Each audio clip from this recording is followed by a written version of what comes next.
You are up, Kim. Thank you so much. And just grateful for all the prayers and for an extra week to be able to do this second part.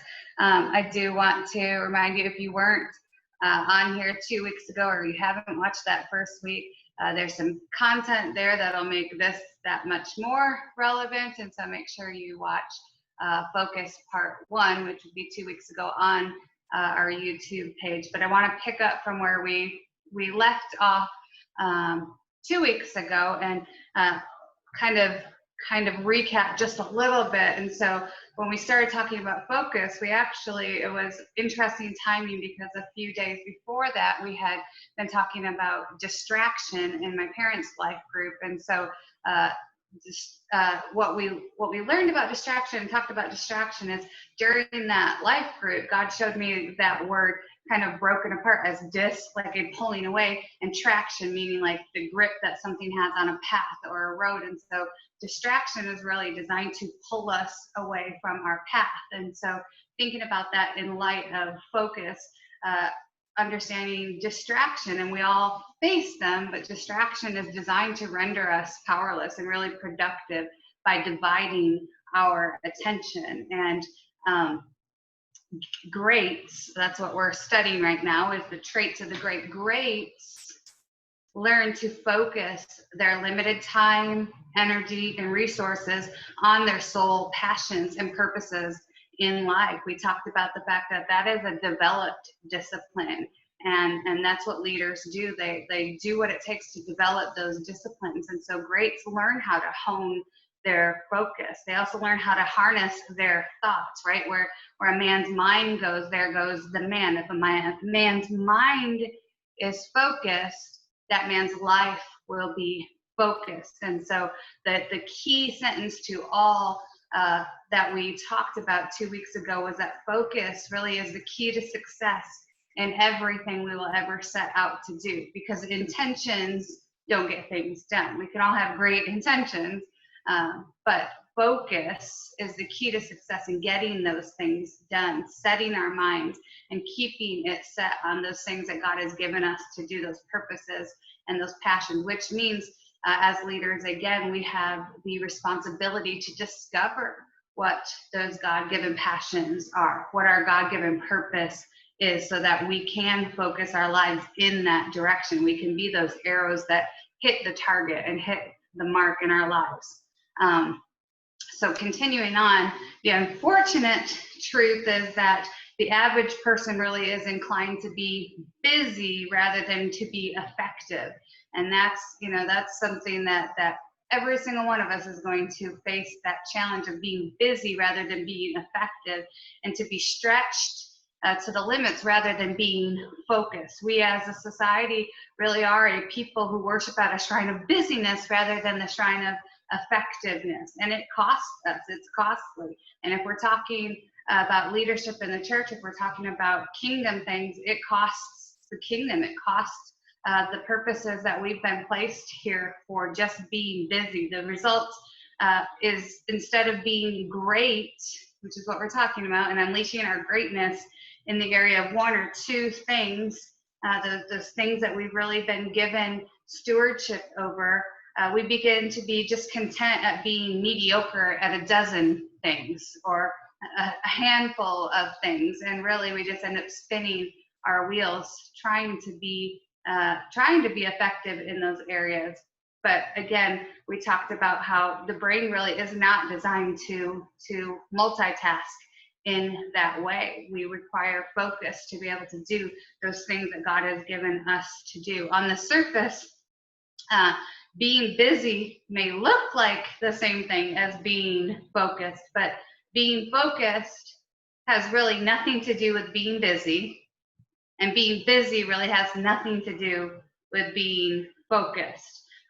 Focused people will spend the majority of their productive time thinking about and participating in activities that are directly connected to their destinies. And I know that's a big statement, because we have a lot of things that we tend to we have a lot of kettles in the fire, so to speak. But focused people, again, identify their their passions and their purposes, and they spend the majority of their productive time thinking about and participating in activities directly connected to their destinies.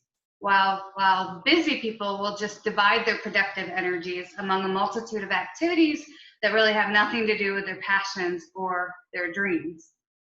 Focused people will expend their energy, and the picture that they give is like placing one brick upon another until eventually they begin to see their dream take shape.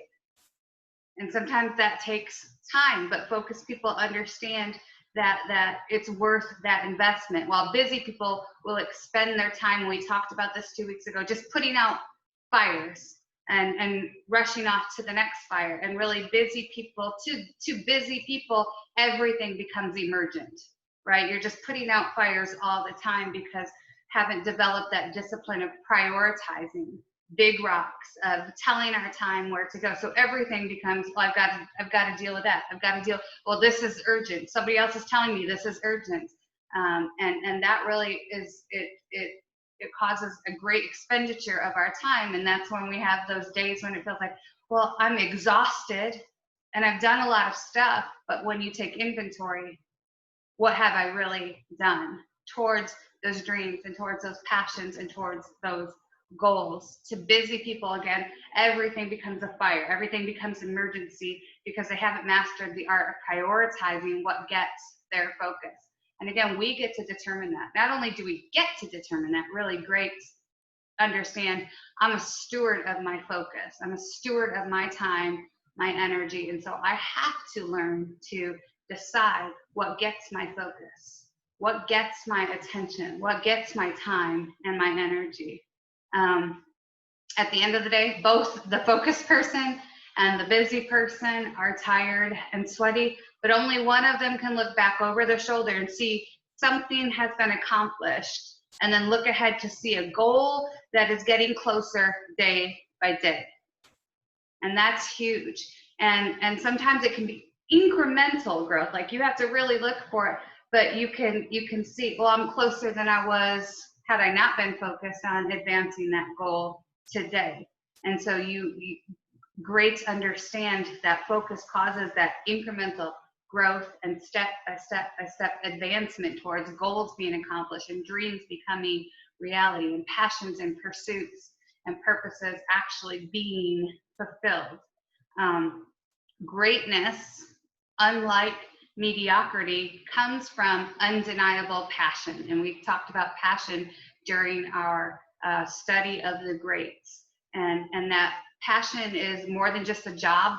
Ideally, it's incredible when you can earn money doing what you love to do, what your passion is. But money is only a potential residue of passion. It cannot be the driving force. It's a potential residue of passion, but the driving force behind passion has to be, again, focus. That's the only way that we make advancement in the area of passion. Otherwise,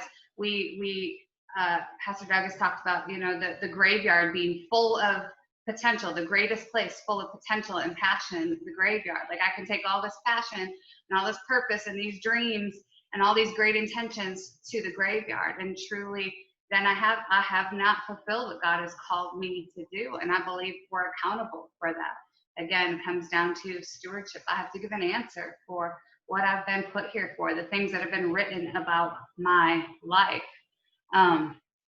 When a person is focused upon something that truly stirs their soul and ignites their heart, it really does become all-consuming, not in an unhealthy way, but it's what they think about and dream about. It's what it is those things in their heart where it's like, I cannot not do this. And I know that's horrible grammar, but sometimes it's just applicable. I can't not do this. I can't not give my life to this. It's those things that wake you up in the morning, that stir you, that yes, interest you, but it goes so far beyond interest. It's those things that satisfy you. It's that those things that you do, that you put your head on your pillow at the end of the night and this is what I was truly created for. I was born to do this. This is what I'm anointed to do. This is what I'm gifted to do.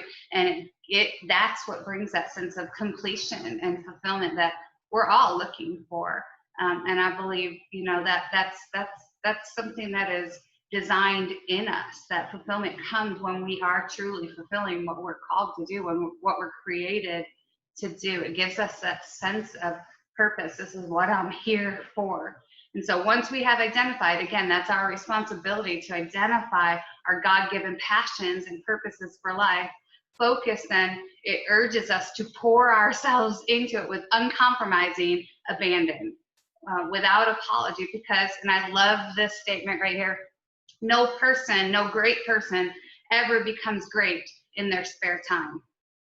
No great person ever becomes great in their spare time. It's not the round to it's that are great.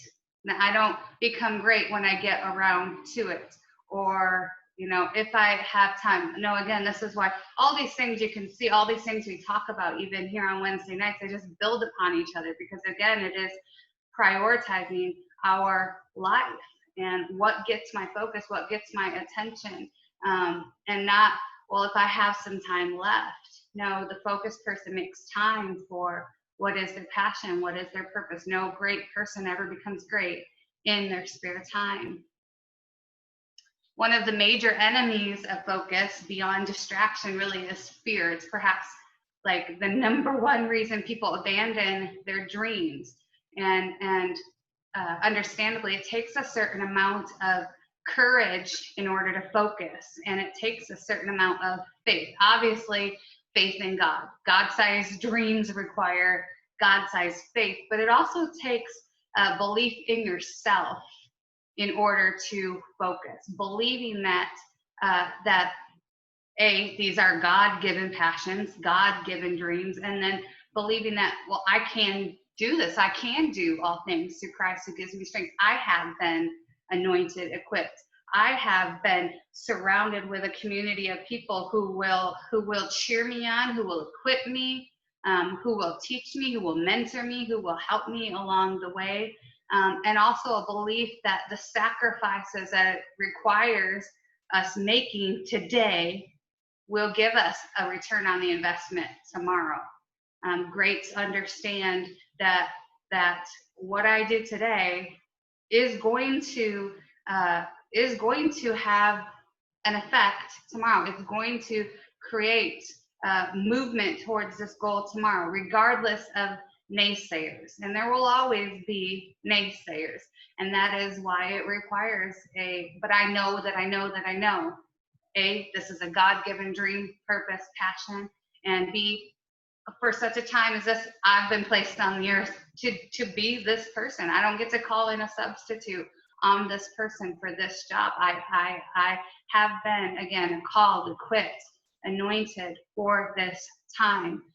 Greats who are focused also understand the principle of delayed gratification. None of us like that, you know, hey, that's my favorite thing in the world, but we understand that in order to reap benefits later, greats are willing to sacrifice today.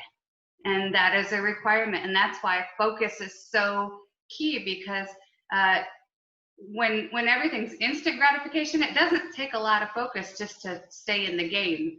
But when there's delayed gratification, when it is inch by inch by inch and day after day, it takes focus. It takes refocusing, resetting your heart and your mind on knowing, no, I know that this is what I'm here for. This is a God-given dream. And so it takes that focus to stay in the game. And it's true in so many arenas, the arena of health, finances, education, business, agriculture, relationships, that the harvest comes after you planted the seed, but it's not immediate. And again, that's why it requires focus to continue to sow. And when it seems cropless, when it seems fruitless, greats continue to remain focused and remain planting those seeds, understanding that there is going to be a harvest, there's going to be growth, there's going to be advancement, there's going to be fulfillment. So yeah, the harvest comes after you plant the seed. That's true in this area of focus. The person who ignores all the distractions that life hurls at them in order to focus on their future is the person who will reap benefits of that focused approach later in life. And so we understand that as greats. Focus will cost us in the short term. And that's what I love about studying this kind of stuff. It's like, just know, we can know in advance, it's going to cost us, but it'll eventually benefit us. And again, not just us, but those that our life affects, the ripple effect of our life, it will eventually benefit us and others tremendously and bring that fulfillment and bring success in life. And so the question we have to ask ourselves is, would I rather just feel good right now, today, in this moment, or do I prefer to resist temporal distractions in favor of pursuing something great? And that's a constant question, you know. Really, I have a sticky note thing right by me up on my wall of reminders about my health journey is, what will this really cost me? And that's a question we have to ask ourselves in every moment. It's like, what will this really cost me? And we weigh the cost, and we're willing to give our life to that cost. And we ask that question again because we realize the greater truth is that our future isn't something that is in front of us. And I love how the author talks about this, but he says our future is really something that is inside of us, something God has placed in us. When we take inventory of our unique talents and gifts, and we determine to focus our energy and our time and our resources on developing those gifts and talents, we discover our future. And I love how he says the gifts God gave us are prophetic. Again, we've talked about identifying what is it that I'm gifted at, what is it that I'm talented at, what is it that he's anointed me to do. And that's not, you know, some filling our head with, you know, fluffing ourselves up, but it's identifying, this is written in my spiritual DNA. And it reveals that who I'm created to be. It points us towards what we're to give our focus to. If we pay attention to those things, God is pointing us towards what we're to give our focus to, and to give our lives to, and to give our attention to. And those things, identifying those gifts in us, those gifts, they are prophetic. They're pointing us towards something. They also are the greatest indicators of our potential for success, because God is setting our lives up to be successful. He's not created us to be wasted, but there's purpose and plans for success and advancement of kingdom things. In the Bible, Joseph's ability to interpret dreams was the key to his destiny. And obviously we don't have time to go into that whole story, but here's a gift, and it was the key to his destiny. Fortunately, Joseph recognized his talent, he embraced it, he refused to be distracted, and he patiently developed that special gift under God's guidance. I want to read a short excerpt. Has nothing to do this week with guns or NASCAR. So those were his illustrations week one, and y'all know, I know very little about weaponry or race cars, but this week's illustration was about ping pong. And I'll have you know, a little known fact, I do happen to know a little bit about ping pong. I was a former ping pong champion in the 5th grade. And so, yes, so, you know, a little table tennis. I probably could not do that today. However, I do know a little something about this. And so this illustration actually was a little more in my schema. He says, to illustrate, let me tell you about an interview I saw on television a couple years ago. It was during the Olympic Games. As usual, the Chinese ping pong team was an unshakable force. During an interview with the team's coach, a reporter asked, how to work with your team members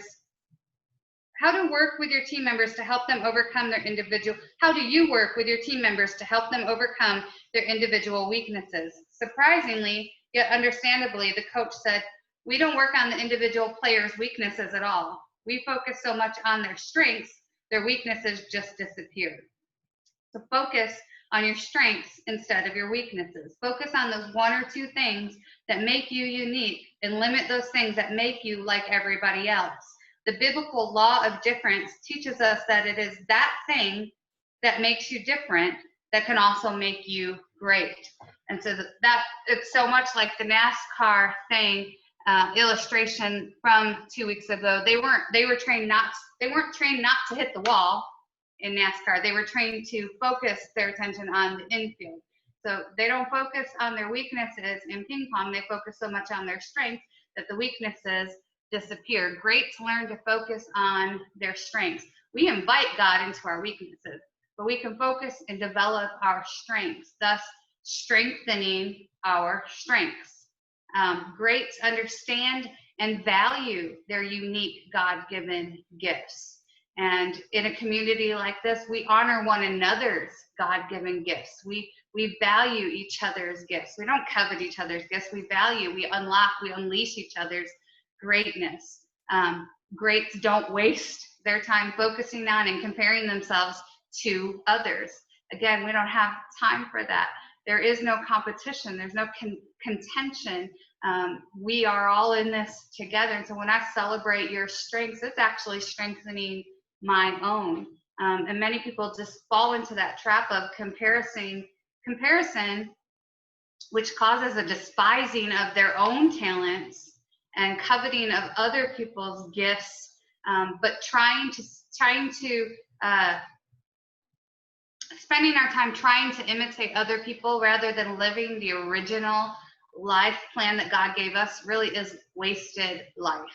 It is wasted life. Envy, and we talked about jealousy on Sunday. Envy is a terrible disease of the soul that is unique to human beings and destroys far too many dreams.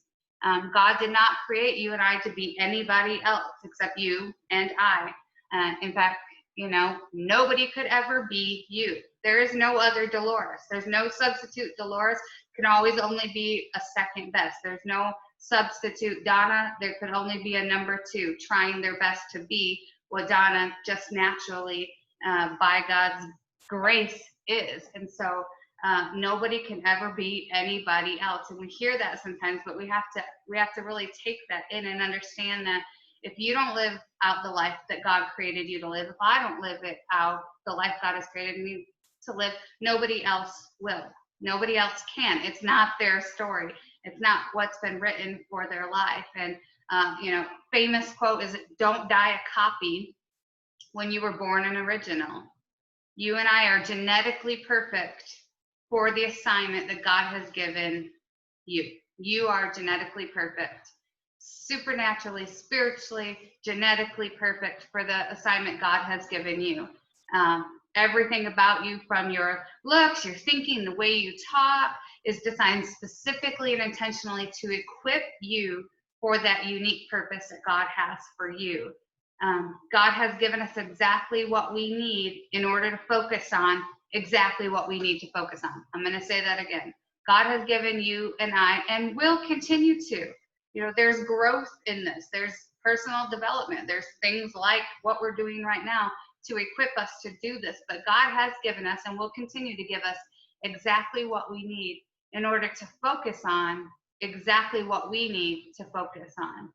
If we find ourselves still unsure as to what our primary gifts and talents are, what we're supposed to give our focus to, this is our last, I guess this could be our action step for tonight. There are 3 specific things to look for. Again, if you're still, I'm not sure what to give my focus to, there are 3 action steps to help in that process. Number 1, look for passion.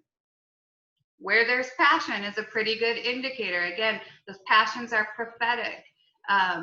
Where there is God-given passion, there is purpose. And so where you find passion, you'll find purpose. Passion reveals the presence of God-given purpose. And so identify those God-given passions and don't hold them up against somebody else's.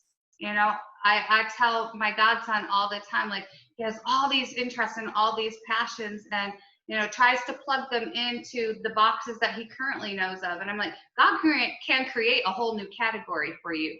You are a whole new person with all these giftings. And so the same is true for us. God can create a whole new category for our lives. He takes the totality of who we are and how we are and our wiring and our passions, and he's created a purpose that fits directly into. Number 1 is look for passion. Number 2 is look for a tendency for rapid learning. And I found this very interesting, but a person tends to digest principles, concepts, and information in fields where there's talent and passion. We have an interest. And so our brain automatically is more likely to grab a hold of information on things that we're interested in. Kids show you that in school all the time. It's like, this is boring, but find a subject that they're interested in. And it's like their little brains, oh, how can you reprogram my computer? Because they're interested in that, you know? And so people absorb and retain the information that strikes a chord in the interest of their hearts, and they have an appetite then for learning in that area, and that is a solid indicator of a God-given talent. And then the last one, so number one, look for passion. Number two, look for a tendency for rapid learning. And then number three is look for the presence of personal fulfillment. Again, there's going to be a sense of fulfillment in this. Our Creator designed us to feel good using the talents and gifts that He's placed within us. So we take inventory. What positive activities bring you the greatest pleasure? You know, it's not about just gritting it out. Well, I got to do this because by God, He's called me to do it. There is joy and fulfillment in the things He's called us to do. What activities do you look forward to engaging in? What truly stirs you and ignites you? The presence of meaningful fulfillment is often a sign that you've tapped into an area of passion, purpose, gifting, and calling. And so that is Focus 2.0 for tonight. And I'll pass it off to you, Pastor Doug. I'm sure you have some final thoughts here. I know I put you on the spot. You get shy and you hate to talk in front of the people, but I do get nervous. It is part of your purpose. Oh, okay. Oh, well, we got a hand raised. Where? Oh, go ahead. Go ahead, Donna. No, that's my clapping signal. Oh, sorry. Okay. Yeah. You're a Zoom pro now. See what's happened? We had no idea. We're just like, oh, yes, something new. It's a hand clap. Oh my goodness. Kim, thank you so much. I was like, you know what? I'll write, no, I'll put it on my phone. And then all of a sudden it's, oh, you can't see it. Oh, you can't see, it's too light. Oh, well, it's just like, poof. So just, wow. Listen, that statement, no great person becomes great in their spare time. Game over. If you want to rise above this, whether it be in ministry, in business, relationally, or whatever, it's got to go beyond your spare time.